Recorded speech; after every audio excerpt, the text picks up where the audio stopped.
नमस्कार मंडळी, good morning. आज आहे सर्वपित्री अमावस्या आणि आज संडे पण आहे. सगळ्यांच्या घरी आज आगारी असणार, म्हणजे पितरांना आपण जेवू घालतो आजच्या दिवशी आणि सगळ्यांच्या घरी आज पुरणपोळीचा स्वयंपाक असणार. ओके, माझ्या आजच्या एका मिनिटाच्या मिनी ब्लॉगमध्ये मी आजचा सगळा स्वयंपाक तुमच्यासोबत शेअर करणार आहे. बघायला गेलं तर सगळ्यांच्या घरी पुरणपोळी असणार आहे आणि सगळ्यांना पुरणपोळी ऑलमोस्ट सगळ्यांनाच येते.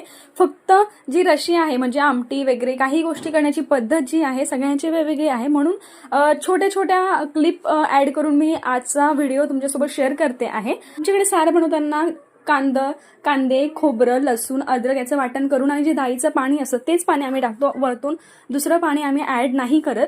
त्याच्यानंतर एकीकडे मस्त कुरडई, पापड, भजी, उडदाचे वडे आणि धिंद्रे म्हणजे मुगाच्या डाळीचे जे असतात ते धिंद्रे पण आगारीला लागतात, त्यामुळे तेही केले. आणि आज चक्क पुरणपोळी मी केली. बाकीचा सगळा स्वयंपाक मम्मीने केला आणि सगळ्या पुरणपोळ्या मी केल्या बिकॉज मी फ्री होती आज. त्यामुळे सगळा स्वयंपाक मस्त रेडी झाला. या तुम्ही पण सगळे जेवायला आणि पितरांना पण आम्ही जेवू घातलं, म्हणजे आमंत्रण दिलं आणि अशा प्रकारे आम्ही आगारी टेकले. आजचा मिनी ब्लॉग कसा वाटला? Bye bye.